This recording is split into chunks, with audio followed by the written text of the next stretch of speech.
بلند ہو رہی ہے، اس کا تذکرہ میں بعد میں کروں گا۔ بہرحال وہ تو تفصیلی بات ہے، یہاں میں چند منٹوں میں صرف الجبرا کے اصولوں کی طرح چند باتیں بتا رہا ہوں۔ جو بھی آپ کا آج نظام ہے، 3 شرطیں پوری کر دیجئے وہ خلافت بن جائے گا، سیاسی اور دستوری اعتبار سے۔ نمبر 1، حاکمیت اللہ کی، اور اللہ کا شکر ہے یہ ہم کر چکے ہیں۔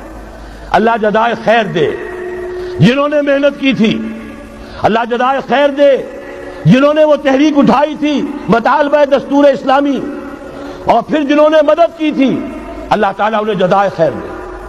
بہرحال وہ اب ہمارے دستور کا حصہ ہے، حاکمیت اللہ کی۔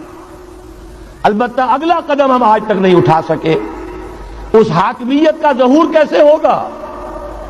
آپ کے دستور میں یہ طے کر دیا جائے کتاب و سنت ہر شے سے بالا تر ہے، دستور سے بھی بالا، عدالتی قوانین سے بالا، پارلیمنٹ سے بالا، سینٹ سے بالا، صدر سے بالا، سپریم کورٹ سے بالا، ہائی کورٹ سے بالا، ہر شے سے بالا کتاب و سنت۔ جب تک یہ نہیں ہوتا، قرارداد مقاصد کی حیثیت ایسی ہے کہ جیسے آپ سینما ہال کے اوپر آگے جو ہے قرآن مجید کا کوئی کتبہ لگا دے، اس کے سوا کچھ نہیں۔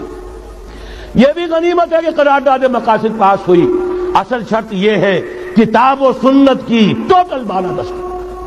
اور یہ بڑی کڑوی گولی ہے، عوامی تحریک جب تک نہیں چلے گی، لوگ جب تک اپنی خون کی ندیاں نہیں بہا دیں گے، یہ کڑوی گولی حلق سے اترنے والی نہیں۔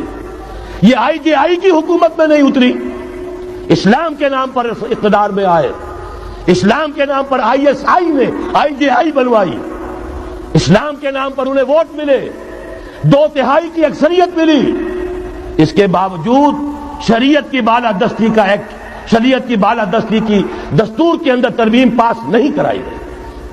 معلوم ہوا اوپر زبردست کا ٹھینگا ہے، امریکہ کے سب پرستار ہیں، سب ڈرتے ہیں، سب کے لیے سب کو نظر آتا ہے بالآخر جو ہے اسی کے پاس جانا ہوگا، چاہے وہ نواز شریف ہو اور چاہے وہ بے نظیر ہو۔ ایک کھلم کھلا ہے، اور اب تو میں کہتا ہوں نواز شریف بھی کھلم کھلا ہے۔ آج کے اس دور میں انہوں نے اسلام کا نام کبھی نہیں لیا، اس سے تو بالکل تائب۔ بس صرف فرق یہ رہ گیا ہے، بے نظیر کھلم کھلا بھی مذاق اڑا لیتی ہے اسلامی صداؤں کا، اسلامی قوانین کا، یہ اس پر ذرا خاموش ہے۔ لیکن یہ کہ اپنی تحریک میں ہمارے بہت سے جو سیاسی قائدین ہیں مسلمانوں کے، کتنے بیانات آپ نے پڑھے ہوں گے، ذرا اسلام کا نام لے دے ہم ساتھ ہو جائیں گے۔ مولانا سمیع الحق صاحب کا بیان آیا، ذرا اسلام کی بات کرے تو ہمارے اور بہت سے علماء اور ہمارے طارق صاحب جو ہیں انہوں نے بھی کہا کہ میں ہم ساتھ آ جائیں گے۔ لیکن یہ کہ بڑا پکا ثابت ہوا نواز شریف اسلام کا نام نہیں لیا۔ یہ بات جان لیجئے، یہ اس کے بغیر، قربانی کے بغیر اصل یہی منزل ہے، اصل کٹھن یہی ہے۔ یہ کتاب و سنت کی بالادستی، اس کو قبول کرنا، اختیار کرنا، یہ بغیر عوامی تحریک کے، بغیر قربانیوں کے ممکن نہیں ہوگا۔ بہرحال دوسری بات یہ، اور تیسری بات، کسی غیر مسلم کو نظام خلافت میں قانون سازی میں شریک نہیں کیا جا سکتا۔ جس قانون کی بنیاد کتاب و سنت، جو نہ کتاب کو مانے نہ سنت کو مانے، اس کا اس ملک کی قانون ساز اسمبلی میں جانے کا مطلب کیا ہے؟ ان کی علیحدہ اسمبلیاں ہوں، ان کے جو حقوق ہیں مائنورٹیز کی حیثیت سے ان کی گارنٹی دی جائے، ان کی جان، مال، عزت، آبرو کا پورا تحفظ، ان کی پوری مذہبی آزادی، ان کی عبادت گاہوں کی پوری ضمانت، ان کی حفاظت کی، ان کا پرسنل لا ہو، سب کچھ ہوگا۔ قانون سازی میں غیر مسلم شریک نہیں ہو سکتا، نظام خلافت کی اعلیٰ ترین سطح کی پالیسی بنانے میں غیر مسلم شریک نہیں ہو سکتا۔ یہ معاملات ہمیں، یہ کڑوی گولیاں ہیں، لیکن صرف 3 گولیاں ہضم کر لیجئے، یہ نظام خلافت کا نظام بن جائے گا۔ البتہ چوتھی بات اور عرض کر دوں، وہ کہتا ہوں بہتر ہے کہ اس پارلیمانی نظام کی لعنت جو انگریزوں کے وراثت کے طور پر ہمیں ملی ہے، اسے چھوڑ کر صدارتی نظام اختیار کیا جائے۔ وہ صدارتی نظام جو نظام خلافت سے قریب تر ہے، انہوں نے ہم سے لیا ہے۔ اقبال نے کہا ہے، ہر کو جا بینی جہان رنگ و بو، زاں کے از خاکش برو یا دارزو یا نور مصطفیٰ اورا بہاش یا ہنوز اندر تلاش مصطفیٰ. اگر کوئی اچھائی ان کے پاس ہے وہ نور مصطفیٰ سے مانگی ہوئی ہے. یہ خلافت کے نظام کا چربا ہے. ایک شخص کو منتخب کرو، اب اسے اختیار دو، اس کے ہاتھ کھلے رکھو، اسے کام کرنے دو. ہاں امپیچمنٹ کا نظام ہو، غلط ہو تو اسے سیدھا کرنے کا نظام ہو. اس کے لیے آپ امپیچمنٹ کا نظام آج کی جو امریکہ کی حکومت ہے اس میں بھی ہے. اور کیسا ہے کہ ذرا سا اندیشہ ہوا تھا اور نکسن صاحب جو بھاگ کھڑے ہوئے تھے. تو میرے نزدیک صدارتی نظام اور چھوٹے صوبے، یہ بڑے بڑے صوبوں کی ضرورت نہیں ہے. چھوٹے صوبے ہوں، لوگوں کو سہولتیں ہوں، ہر علاقے کے لوگوں کو معلوم ہو کہ ہمارے معاملات ہمارے اپنے ہاتھ میں ہیں. ان کے اندر کوئی احساس جو ہے محرومی کا پیدا نہ ہونے پائے. اس لیے کہ وہی چیز ہے جو سیاہی گھول دیتی ہے. کون سیاہی گھول رہا ہے وقت کے بہتے دریا میں؟ یہ ساری سیاہیاں جو سندھ میں گھل رہی ہیں، بلوچستان میں گھل رہی ہیں، سرائکی کے علاقے میں گھل رہی ہیں، ان سب کا علاج ہے چھوٹے صوبے بناؤ. لیکن یہ چیزیں خلافت کی شرائط میں سے نہیں ہیں. بہتر بات ہے، دنیاوی اعتبار سے بہتر بات ہے، انتظامی اعتبار سے بہتر بات ہے. باقی اصل شرائط تین: اللہ کی حاکمیت کا اقرار جو قرارداد مقاصد میں بالفعل ہے، کتاب و سنت کی ٹوٹل بالادستی.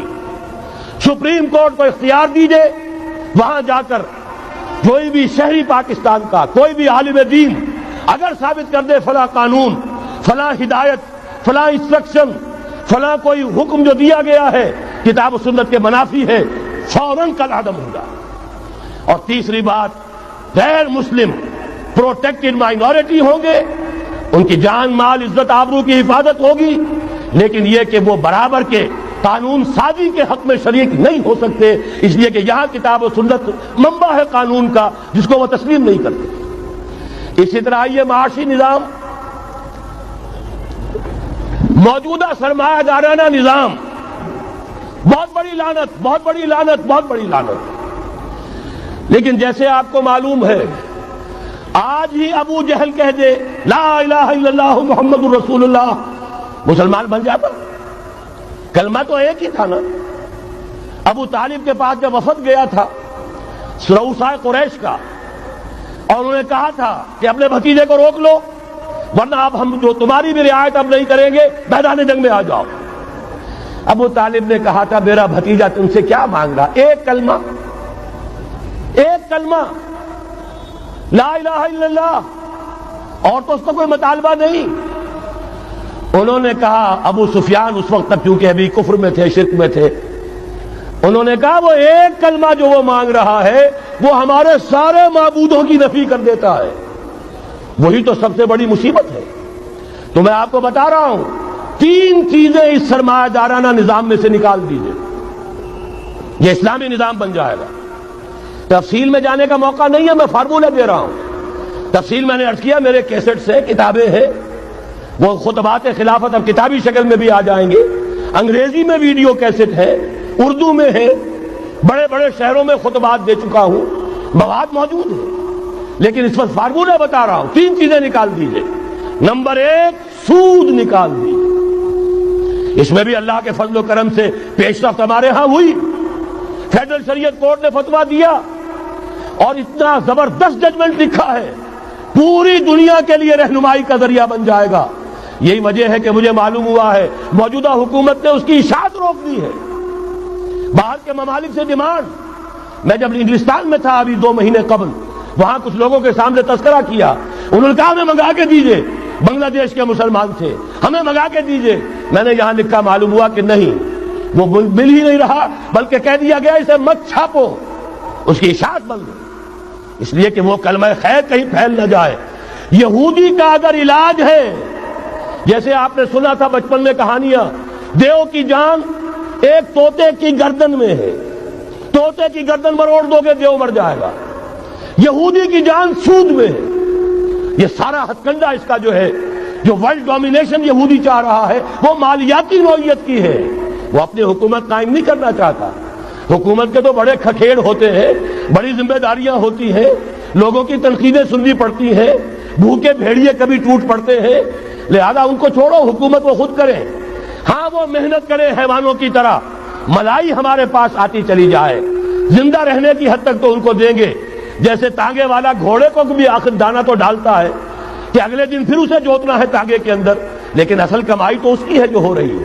صرف یہ مالیاتی نظام اور اس کا ایک ہی لفظ کے اندر توڑ ہے، سود ختم اور یہود کی گویا کہ جان نکل جائے گی۔ یہی وجہ ہے جیسے ہی فیڈرل شریعت کورٹ کا فیصلہ آیا تھا، وہ جو کوئی چیزیں پائپ کے اندر پڑی ہوئی تھی مدد کی، وہ بھی روک لی گئی۔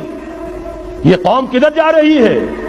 یہ تو ہمارے ہاتھ سے نکلی جا رہی ہے، اور جب تک کہ اس کے خلاف IJI کی حکومت کو سپریم کورٹ میں اپیل میں نہیں پہنچا دیا، اس وقت تک یہ ہے $1 جو ہے کہیں سے ادھر سے ادھر ہلنے نہیں دیا۔